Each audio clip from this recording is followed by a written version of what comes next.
अगले एडिटोरियल की बात करते हैं जिसको बोलते हैं green credit benefit. Green credit program क्या है, पहले इसके बारे में आपको पता होना चाहिए, फिर इसके बेनिफिट्स आपको पता चलेंगे। अगर आपको ग्रीन क्रेडिट प्रोग्राम ही नहीं पता तो बेनिफिट्स के बारे में बात करना बिल्कुल बेकार है। तो पहले हमें पता होना चाहिए what is green credit benefit. ठीक है, इंडिया में ये क्या है, कैसे यूज होता है, और क्या सच में जब से ग्रीन क्रेडिट बेनिफिट इंडिया में आया है तो क्या भारत के जंगलों के लिए ये खतरा बन गया है? क्या सच में भारत के जंगल बंद कर रहा है, खराब कर रहा है कि बना रहा है? जैसे क्या करता है, एक छोटा सा एग्जांपल देता हूँ। एक कंपनी ने कहा मुझे सरकार ने कहा ग्रीनरी करो, मैं 1000 रुपए पर पौधा दे रहा हूँ, जाके लगाओ। जेसीबी आई, उसने वहां के जो नेटिव प्लांट्स थे उनको उखाड़ा, गड्ढा खोदा और कोई भी प्लांट लगा के चली गई। अब वहां के मान लो मैंग्रोव फॉरेस्ट है, वहां पे हमने लगा दिया पीपल। थोड़ा देर बाद पीपल कंफ्यूज, पानी में जाएगी, ऊपर आई, जड़े ऐसी ले जाएगी वैसी ले जाएगी। क्यों? बिकॉज जो वहां का नेटिव प्लांट था हमने उसको खत्म कर दिया। तो हम इंडिया के फॉरेस्ट को फायदा देंगे कि नुकसान देंगे, ये बहुत बड़ी डिबेट चल रही है आज की डेट में, है ना, बुद्धिजीवियों पे। और ये द हिंदू में रिपीटेटिव आर्टिकल है, फरवरी में भी, मार्च में भी, अप्रैल में भी इसका रिपीटेशन बहुत हो रहा है। तो ये आपको क्या बता रहा है?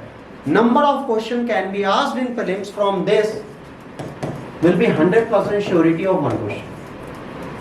ये एडिटोरियल आपको प्री में क्वेश्चन 100% देगा आने वाले साल में। इस साल भी आएगा और प्रोबेबिलिटी रही तो मेंस में भी आएगा। तो इस एडिटोरियल को थोड़ा ज्यादा सीरियसली लेना है, क्योंकि अगर हिंदू किसी एडिटोरियल को रिपीट पर रिपीट करती जा रही है और इकोलॉजी एनवायरनमेंट से रिलेटेड एडिटोरियल है तो इसका सिंपल सा मतलब है कि जाग जाओ। तो इस पे आपको जागना पड़ेगा। जागते समय क्या होगा? प्राइम मिनिस्टर नरेंद्र मोदी ने लॉन्च किया था initiative focusing on the generating green credit through plantation on the degraded waste land. Word देखिए इन्होंने क्या लिखा। इन्होंने ये कहा कि ये जो हम आपके लिए ग्रीन क्रेडिट प्रोग्राम लाए, जो वेस्ट लैंड है भारत सरकार के, जहां पर जमीन खराब हो रही है, जहां पे एरिड और सेमी एरिड लैंड बन रहा है, वहां पर आप लगाओ। जैसे प्रीति जाती है, कहती है ये जमीन जो है ये ऊसर है, किसी काम की नहीं, उस जमीन पे लगाओ। जहां बबूल उगे वहां लगाओ। सरकार ने कहा वहां हरियाली लाओ, जहां मेरी जमीन है वहां कोई काम नहीं। इन्होंने बताया कुछ, हमने मतलब कुछ और समझा। एक मोदी बताते सही है। उन्होंने कहा लोटा लेके जाओ, आगे बोल रहे थे मंदिर, लोग वो नहीं सुने, लोटा लेके निकल गए। मोदी की पूरी बात कोई नहीं सुनी। वो बोलते अच्छा है, उनका व्यक्तित्व तो बहुत अच्छा है, वो चीजें समझाने का प्रयास भी करते हैं। उन्होंने आईएएस नहीं किया, पर आईएएस के टीचर से ज्यादा बेहतर बोलते हैं। परंतु समस्या है लोग उनको सुनते नहीं है ध्यान से, और सुनते हैं तो आधा सुन के जज्बाती हो जाते हैं। तो पहले प्रैक्टिकलिटी देखो, वो नहीं देखते लोग। उसके बाद during the high level event ongoing on climate talk scope 28 जो दुबई में हुई थी, वहां पर इन्होंने इस चीज के बारे में कहा था कि ग्रीन क्रेडिट इनिशिएटिव देना चाहिए, ताकि ये कार्बन क्रेडिट जो है इसको हटा के हम ग्रीन क्रेडिट इनिशिएटिव की बात करें। पहले क्या था? Carbon credit. कार्बन क्रेडिट का मतलब बच्चों क्या होता है? कार्बन क्रेडिट का मतलब होता है कि आपको कितना कार्बन इमिट्स करना है, जितना आपने कार्बन इमिट्स कर लिया उसका एक टैक्स होगा, चार्ज होगा। वो चार्ज आप उस कंट्री को दे दो या उस व्यक्ति को दे दो जो कार्बन क्रेडिट को लेके आपके लिए ऑक्सीजन पैदा कर दे। जैसे मेरी बॉडी में एक जादू होता कि मैं कार्बन डाइऑक्साइड इनहेल करता, ऑक्सीजन देता, तो मैं सबका कार्बन क्रेडिट खा जाता और मैं ऐसे फूकता, ऑक्सीजन आ जाता। बट किस्मत ये है कि हम सब लोग कार्बन डाइऑक्साइड ही फूक सकते हैं। कभी आपको किसी ने बोला नहीं है ना, तो ये याद रखिएगा कि कभी लोग कहते हैं ना कैंडल फूक के बुझा दो, तो फूक में तकरीबन 60% कार्बन डाइऑक्साइड ही होता है, फिर हम फूक नहीं लेते। कभी ऑब्जर्व किया है? और फूकनी में फूकने से पहले जो हम सांस फूकनी को बाहर करके खींचते हैं या मुंह बार बार बाहर करके लेते हैं, वो प्योर ऑक्सीजन है और लंग्स में नहीं ले जाते, मुंह में भर के फूक, क्योंकि तब ऑक्सीजन फूकनी है। पर अगर हमें कैंडल बुझानी होती है या आग बुझानी होती है तो हमें फूकना सांस लेके, वो कार्बन डाइऑक्साइड है। तो हमारी बॉडी में दोनों चीजें हो सकती है। जो कुछ लोग कहते हैं सर फूकनी से फूको तो आग लग जाती है, ऐसे फूको तो कैंडल बुझ जाती है, क्योंकि तुम लंग्स वाली हवा फूक रहे हो, फिर फ्रेश हवा मुंह में भर रहे हो, दोनों में बहुत अंतर। ठीक, अब यहाँ पर ये इनिशिएटिव इन्होंने चलाया, इस इनिशिएटिव को बहुत अच्छे से चलाना था। अब यहाँ पर क्या है? What is carbon credit? Carbon credit also known as carbon offset are permits that allow owner to emit certain amount of carbon dioxide and other green house gases. Carbon credit में क्या था? इनको लग्जरी मिल रही थी कि आप करो जितना डैमेज करना है एनवायरमेंट को करो। अब नहीं मिलेगा। अगर आप डैमेज कर रहे हो तो पैसा ना दो, उस डैमेज को फुलफिल करो। तो मोदी ने प्लान अच्छा बनाया, हम बिल्कुल नहीं कह रहे कि मोदी के क्राइटेरिया, मोदी की आइडियोलॉजी गलत थी। उन्होंने एक सटीक प्लान दिया कि आप इन चीजों को रेगुलेट करो, बट उन्हें रेगुलेट तो करो। 1 credit permits the remains 1 ton of carbon dioxide और equivalent to green house gases. Companies that pollute are awarded credit that allow them to continue to pollute the certain limit, है ना, which reduce periodically. कह रहे समय के साथ वो खत्म होगा, आपको एक लोन देना पड़ेगा, आपको एक चार्ज पड़ेगा, वो क्रेडिट आप पे करिए, आप इमन्स करते रहिए। Meanwhile, company may sell unneeded credit to other companies that need them. अब उस कंपनीज के साथ क्या, तुम्हें कार्बन क्रेडिट की अमाउंट दी गई और तुमने उतना कार्बन इमिशन किया ही नहीं, बट बगल में एमडीएच बैठी थी, एवरेज नहीं कर पाई, एमडीएच ने बहुत सारा कर दिया। उसने कहा यार मेरा तो क्रेडिट खत्म हो रहा है, एमडीएच एवरेज है, हाँ है, ले लो। अब यहाँ पे क्या था, कार्बन क्रेडिट इस कंपनी दोनों को दिया गया। इनका ग्रीन हाउस इमिशन कम था, इनका बढ़ गया। अब ये साली ये नहीं कि यहीं पे रहे, ये अपना क्रेडिट इनको उधार देते, ये भी गलत था। मतलब अगर हमने नहीं एमन्स किया तो कंपनी को कह रहे तुम कर लो हमारे हिस्से का, ये क्या, ये तो पर्यावरण को आप नुकसान ही पहुंचा रहे हो ना आज भी। तो ये क्रेडिट का तरीका गलत था, है ना। Private companies are thus doubly initiated reducing the greenhouse gas emission. First, they must spend money on extra credit if their emission exceed the cap. पहला, उन्हें और पैसा खर्च करना चाहिए अगर एक कैप जो लगी है उससे ज्यादा वो ग्रीन हाउस गैस इमिट करते हैं। Secondly, they can make money by reducing there emission और सेलिंग देयर एक्सेस अलाउंसेस। और दूसरा क्या है, अगर इनके पास पैसा बच जाता है क्रेडिट का और वो नहीं करते तो वो दूसरों को बेच के प्रॉफिट कमा लेते हैं। तो भाई ये कार्बन क्रेडिट का कॉन्सेप्ट कहीं ना कहीं खराब हो गया। भैया एनवायरनमेंट फ्रेंडली होने की जगह एनवायरनमेंट का एनिमी बन के बैठ गया हमारे आगे कि मैं दुश्मन तू प्रेमी। ठीक, अब यहाँ पे हम फंस गए। अब ग्रीन हाउस इनिशिएटिव क्या होता है? कोप 28 जो 2023 में हुआ, पीएम ने ग्रीन क्रेडिट इनिशिएटिव लाए। प्रोग्राम था जो रीशेप करा था ग्लोबल एनवायरनमेंट पॉलिसीज को। इन्होंने ऑफिशियली पोर्टल पर ग्रीन क्रेडिट इनिशिएटिव को कोप 28 के टाइम पे लॉन्च भी कर दिया। ठीक है, देखिए मोदी ने यहाँ पे भी प्लान अच्छा किया। हमारे यहाँ जो पॉलिसी मेकर है बेटा वो बहुत अच्छे हैं। उन्होंने कहा सर कार्बन क्रेडिट से अच्छा ये दे दे, ठीक है, ग्रीन क्रेडिट इनिशिएटिव। अब इसमें क्या है, आप इमन्स करो, आप पेड़ लगाओ। अब कंपनी के पास एक जिम्मेदारी आ गई ना, ये साला पेड़ लगाने पड़ेंगे। अब अगर हर एक कंपनी अपनी कॉर्पोरेट रिस्पॉन्सिबिलिटी को सीरियसली निभा ले एनवायरनमेंट के लिए तो हमारा एनवायरनमेंट सेफ हो जाएगा। ये कोशिश इन्होंने यहाँ पर की। Features of green credit. This initiative involves creating an inventory of degraded wasteland which we utilize by planting individual and organization. Participants undertaking environmentally positive action will receive tradable green credits. अगर आप इस initiative में आते हैं और पेड़ लगाते हैं तो आपको ट्रेडेबल ग्रीन क्रेडिट मिलेंगे, मतलब उनको आप एक दूसरे को बेच सकते हो और पैसे कमा सकते हो। ठीक, thus entire process from the registration to plantation verification assurance of the green credit will be, है ना, digested। अब यहाँ पर क्या है, पोर्टल जो है वो कलेक्ट करता है आइडियाज। ठीक है, वो देखता है क्या क्या देखता है, वो ये देखेगा कि knowledge and the experience related to trees planting and environmental conservation. अब पोर्टल आइडियाज देगा, नॉलेज देगा, एक्सपीरियंसेस देगा कि भाई आप प्लांटेशन किस तरह कर सकते हैं, कहाँ पर कर सकते हैं। ठीक है, अगर ये नहीं हो सकता तो फिर दिक्कत है, अगर हो सकता है तो अच्छा है। अब जाहिर सी बात है, अगर आपको कोई भी चीज़ हमने दी शुरुआत से, ग्रीन क्रेडिट दी, उसका वेरिफिकेशन किया, उसको डिजिटाइज किया, मतलब एक डिजिट में बदल के आपको दे दिया, नंबरिंग दे दी कि भाई इतने प्लांट्स आपने लगा, इतना पैसा आपको मिलेगा। अब इससे क्या होगा कि एक इंडिविजुअल जाग गया, उसको ये पता है कि अगर हम 1000 पेड़ लगा दे रहे हैं तो हमारे पास 1 लाख की कार्बन क्रेडिट आ गई या 10 लाख की कार्बन क्रेडिट आ गई, अब हम उसको यूज़ कर सकते हैं। तो कहीं ना कहीं इन्वायरमेंट को इम्पैक्ट पहुंचाने से पहले हम इन्वायरमेंट को प्रोटेक्ट करने की सोचें। आज जैसे हमें पता है कि अगर इसे हम डैमेज करेंगे तो हमारा ये लॉस होगा, तब इसको डैमेज करने से पहले एक अल्टरनेट ढूंढ के रखेंगे, और डैमेज करने के बाद अगर अल्टरनेट ढूंढेंगे तो डिले नहीं होगा। मुझे पता है कि आम का पेड़ मुझे काटना है, तो उससे 2 किलोमीटर दूर या 200 मीटर दूर में 10 आम के पौधे लगा दूँ 10 साल पहले, तो जब 10 साल बाद उसको काटूंगा तब तक वो मुझे फल देने लगेंगे 10। तो अगर एक काटूंगा 10 लगा दिए तो मेरा कार्बन क्रेडिट पॉजिटिव है कि नेगेटिव है? पॉजिटिव है। ये चीज करने की कोशिश मोदी साहब करा रहे थे, बट इन्होंने कुछ किया। This platform aims to influence global policies, practices and demand for the green credit. अब यहाँ पर green credit initiative mirrors the green credit program launch by the union government in October 2023। ये क्या है, उसी की एक कॉपी है जो यूनियन गवर्नमेंट ने 2023 में प्रोग्राम लॉन्च किया था उसकी। अब ग्रीन क्रेडिट प्रोग्राम अहेड है, ठीक है, to take ahead life style of the environmental movement announce by the prime minister in 2020। अब कोई कहे सर ये जो ग्रीन क्रेडिट प्रोग्राम है ये कहाँ से आया, तो नरेंद्र मोदी ने एक मिशन लॉन्च किया था जिसका नाम है लाइफ, ठीक, इसी के अंदर का एक सब पार्ट की तरह इसको आने वाले टाइम पे यूज किया जा रहा है। मतलब इनिशियली इन्होंने क्या किया, ग्रीन क्रेडिट प्रोग्राम से पहले एक लाइफ मिशन लॉन्च किया था 2001 में, और इसी को बाद में आगे बढ़ाते गए और इंट्रोड्यूस कर दिया इसी के बाद ग्रीन क्रेडिट प्रोग्राम। तो आपको लाइफ याद रखना है, 2021 में लॉन्च किया गया, और उसके बाद कार्बन क्रेडिट प्रोग्राम 2023 में लॉन्च किया गया। तो इससे क्या होगा, हमारी बेसिक चीजें यहाँ पर प्रॉपर्ली खत्म हो जाएंगी। इसके बाद green credit program is an innovative market based mechanism designed to incentivize voluntary environmental action across diverse sector by various stakeholders like individual communities, private sector industries and companies।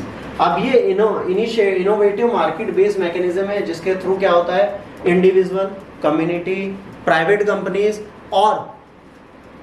Companies और private sector के लोग, हर बंदा इस चीज में अपना योगदान दे सकता है, और वो क्या ले सकता है, ग्रीन क्रेडिट ले सकता है। जैसे आप भी प्लांट लगाना चाहते हैं, आप इस पोर्टल पे रजिस्टर करिए, सर मैं 1000 प्लांट लगाना चाहती हूँ, आपको ग्रीन क्रेडिट मिल गया, आप उसको संभाल के अपने पास रख रहे। कल को टाटा ने कहा I am lacking of green credit, आप जाओ सर मैं बेच रही हूँ, ले लो।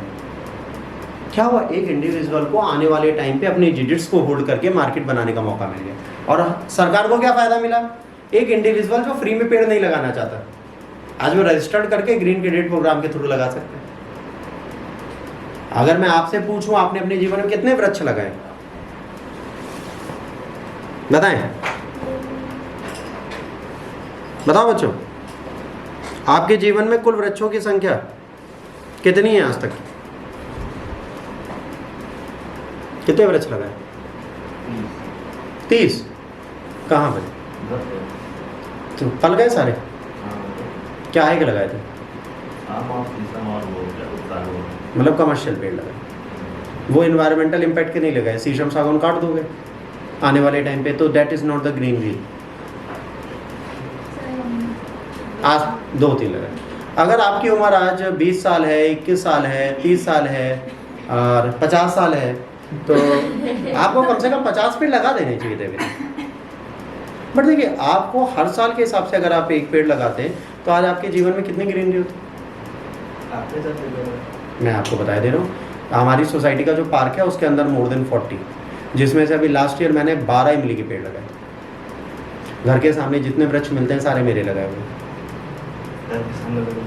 2 पेड़, ध्यान से देखो, कहाँ दिमाग खराब है। 2 पेड़, अगल बगल दोनों साइड पेड़ है, उसके बीच में शेड में।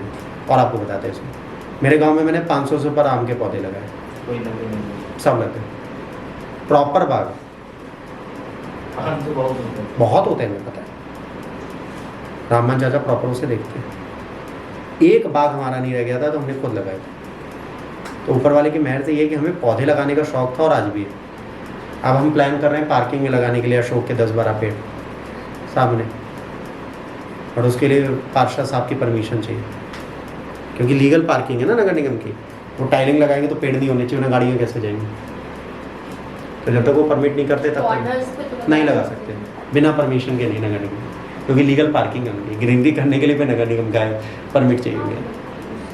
तो पेड़ लगाना एक इनिशिएटिव है जो हर बंदे को उठाना चाहिए, बट कई लोग नहीं उठाते। हम भी नहीं उठाते थे पहले, फिर हमने सीखा कि पेड़ लगाना एक अच्छी चीज़ है, हम लगा रहे हैं। और आज हमारी सोसाइटी में पापा, मैं और 2-3 और सोसाइटी में लोग हैं जिनके इतना प्रयास करने के बाद हमारा टंकी वाला सोसाइटी का जो पार्क है उसमें सबसे ज़्यादा ग्रीनरी, बड़े बड़े पेड़। हमारे यहाँ शीशम सागौन लगाए 25 साल हो गए। जो वहाँ टीक की लकड़ी के पेड़ हैं ना, कम से कम 40 पेड़ हैं पार्क के अंदर, और पिछले 25 सालों से कटेंगे ना काटे जाएंगे। वो होता है forest.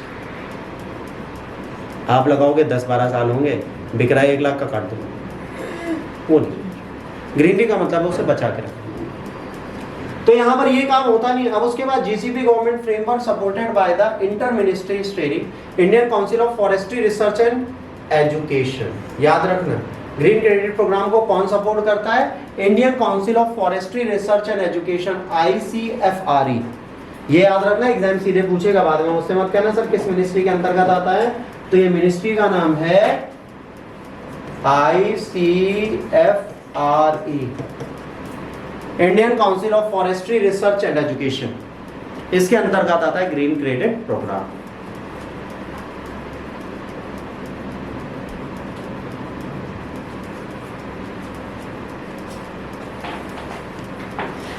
GCP will cover 8 types of activities. ध्यान से समझना है, इसमें सिर्फ एक ही चीज नहीं है पेड़ प्लांट करना, बट हमें एक ही चीज याद रखना, ट्री प्लांटेशन पहला, उसके बाद वाटर मैनेजमेंट दूसरा, ठीक है। It mean to promote water conservation, water harvesting and water use efficiency और वाटर सेविंग इंक्लूडिंग ट्रीटमेंट और reuse of the waste water. ये भी कंपनीज अगर करने लगे तो हमको फायदा होता है। अगर हम वेस्ट वाटर को रीयूज करने लगेंगे तो हमें कोई लॉस थोड़े ना होगा, उससे तो हमें बेनिफिट ही होगा, तो हम इसको करने लगे तो फायदा है। उसके बाद sustainable agriculture is meant to promote natural and regenerative agricultural practices and land restoration to improve productivity, soil health and nutritional values of the food produced। अब सस्टेनेबल एग्रीकल्चर मीन होगा तो क्या होगा? नेचुरल और रीजनरेटिव प्रोडक्ट्स में। हमने आज भी आपको जब पहली बार एग्रीकल्चर पढ़ा रहे थे तो मैंने आपको क्या बताया था, विश्व में कितनी शीट्स हैं जो बेसिक है जिससे पूरी दुनिया चल रही है। मैंने बताया था लेक्चर में, याद आना चाहिए आप लोगों को कि these are the basic sheets जिससे पूरी दुनिया चल रही है। और जब जेनेटिक शीट्स पढ़ा रहा था उस टाइम पे भी बताया था, जब GM क्रॉप वगैरह पे आया था तब भी बताया है कि ये बेसिक शीट्स हैं, इनसे पूरी दुनिया चलती है। अगर इसमें अल्टरेशन हो गया तो फूड स्कार्सिटी स्टार्ट हो जाएगी।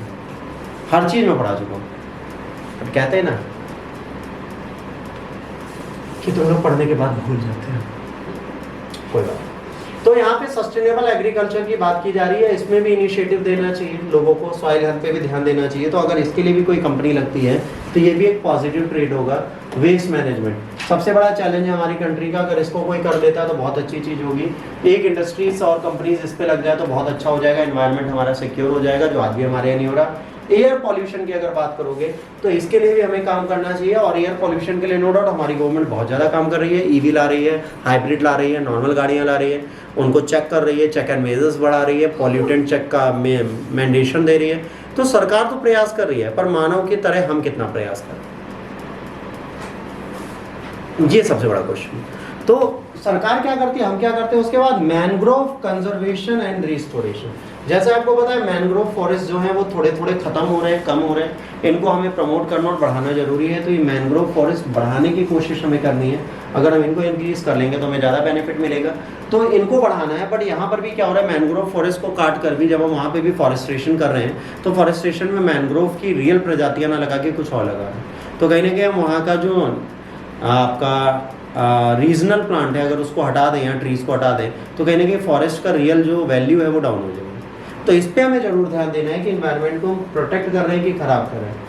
In its initial phase, GCP focuses in the 2 key activities, water conservation and afforestation. शुरुआत में किस पे ध्यान देगा कि वाटर कंजर्वेट हो और एफॉरेस्ट्रेशन हो। Green credit registry and the trading platform being developed by the ICFRE along with the experts, जो इसके लिए काम कर रहे हैं, और इसी से ग्रीन क्रेडिट आ रही है जिसको हम बाद में बेच भी सकते हैं, खरीद भी सकते हैं। देखिए आप लोगों के लिए एक फ़ायदा है, अगर इस पर आप रजिस्टर्ड हो जाओ और 12-15 पेड़ लगा दो, सरकार के पास रजिस्ट्रेशन करा दो, तो आने वाले टाइम पे आप वो अपनी क्रेडिट बेच सकते हो। जैसे तुमने कहा तुमने पेड़ लगाए, उनका रजिस्ट्रेशन लीगली चाहिए। अगर तुम्हारे पास लीगल रजिस्ट्रेशन है आज की डेट में तो तुम फायदे में हो।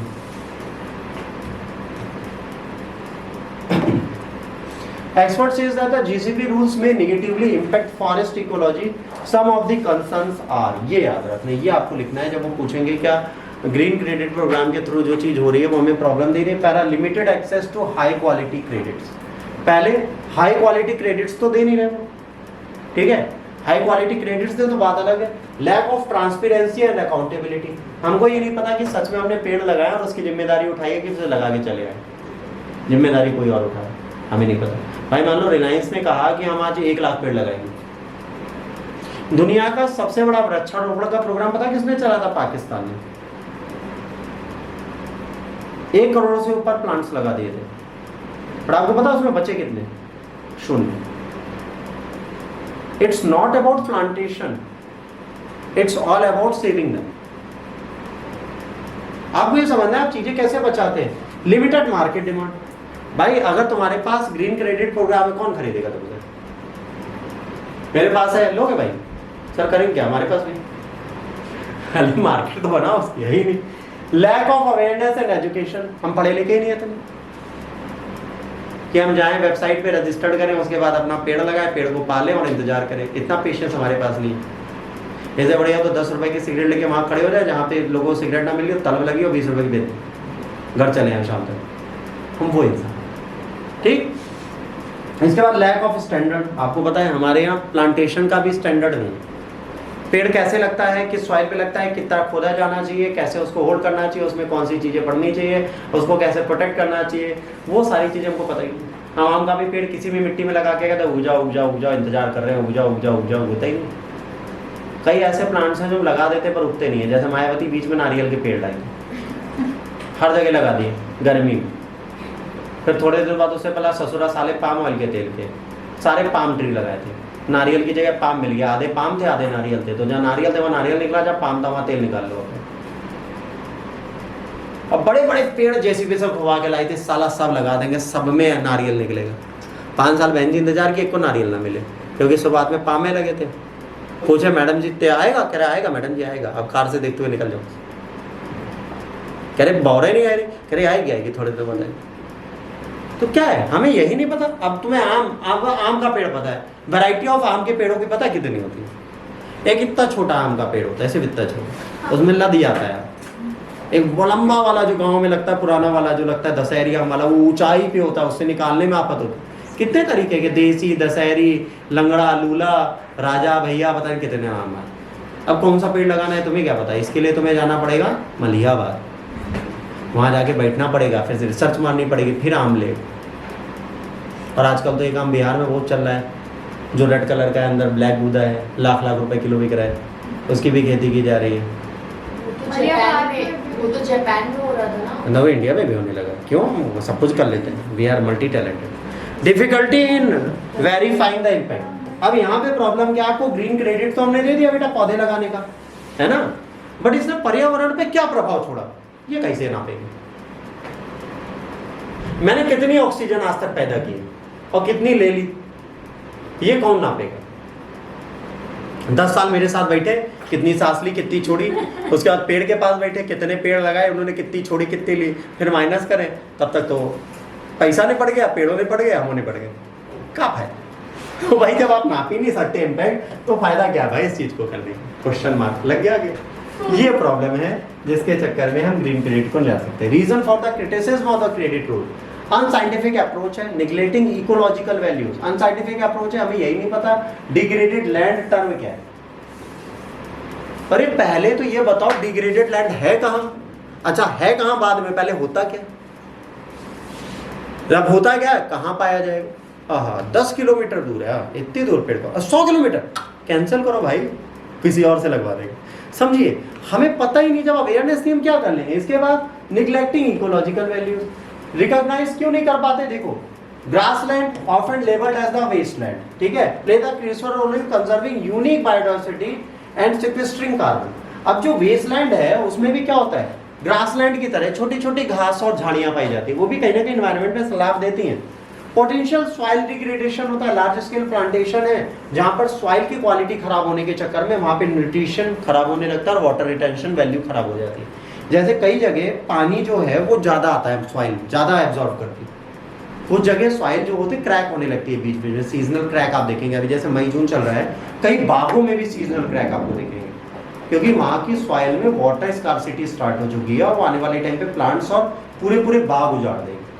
तो क्या होता है, वहां पे बोरवेल करा दिया जाता है, फिर बोरवेल से पानी डाला जा रहा है कांस्टेंट, की जमीन गीली रहे, कितनी ठंडी हो कितनी गर्मी हो, बागों में पानी जाना पड़ेगा। नालियां बनाई गई हैं, स्टैंडर्ड दिया गया है 500,000 पेड़ों के बीच में, वहां पे बोरवेल के साथ पक्की नालियां बनाई गई, उन्हें काटा गया है, फिर पेड़ों पे देखा गया है, और जहां पे 100 से 500 पेड़ होते हैं ना जिस बाग में, उस बाग में इंसान नहीं घुस पाते जल्दी, तो भगवान भरोसे होते ही कुछ चीजें। तो जब आम कटने होते हैं, जब पूरा पूरा बाग उठता है होलसेल में, कॉन्ट्रैक्ट में जाते हैं बाग कि हम 5 लाख का ले रहे हैं, 10 लाख का ले रहे हैं, उसके बाद उनका काम बाग में पैदा होने, काटने से ले जाने तक। आप ये कि आप मालिक हो तो 10-15 पेटी, 20 पेटी, 100 पेटी रखवा लो फ्रिज में, बस और कुछ आपके हाथ में नहीं। होता है, सबके साथ हो रहा है। उसके बाद ये वाटर रिटेंशन, ये सब जो है ये लॉन्ग टर्म सॉइल डिग्रेडेशन दे देगा। अगर आप नहीं ध्यान देते कि आपकी मृदा कट रही है तो कहीं ना कहीं आने वाले टाइम पे सॉइल डिग्रेडेशन और बढ़ जाएगा, तो आपके फॉरेस्ट्रेशन करने का फायदा क्या होगा। उसके बाद बायोडाइवर्सिटी लॉस, अगर नेटिव वेजिटेशन को हटा दें, उसकी जगह हम कुछ भी लगा दें, तो वहां की बेसिक जैव विविधता तो समाप्त हो गई ना। तो ये भी एक चैलेंज है। इकोसिस्टम सर्विस डिस्ट्रप्शन, अब यहाँ पे क्या है, हम इसको भी पूरी तरह डिस्टर्ब कर देते हैं। अब डिस्ट्रप्शन क्यों कर रहे हैं, इसलिए कर रहे हैं क्योंकि बेटा हम कोई भी प्लांट कहीं पे भी लगा दे रहे हैं, तो जो इकोलॉजिकल सिस्टम वहां का बना है उसको भी हमने इम्पैक्ट में डाल दिया। तो भाई ये भी नहीं करना है हमें। Ignoring local communities, rule should be considered that the needs and the knowledge of the local communities who depend on these ecosystem for their livelihood. अब उनसे भी तो पूछ लो लोकल कम्युनिटीज क्या लेती है। उन्होंने कहा भैया आम लगा दे तो अमिया बना ले, और अमिया से आम बना ले, आम का अचार बना ले, अमिया से आम तो बनता ही है, आम का अचार भी बनता है, तो आम का अचार बना ले। हमने बबूल लगा दिया वहाँ पे और चले आए। अब कम्युनिटी इंतजार कर रही है, आम निकलो आम निकलो आम निकलो, बाद में पता चला इसमें तो काटे होते। तो लोकल कम्युनिटीज जो उसकी लिवलीहुड पे टिकी हैं उनको भी ध्यान देने की जरूरत है, ये हम नहीं करते। तो यहाँ पे आपका खत्म होता है कार्बन ग्रीन क्रेडिट प्रोग्राम।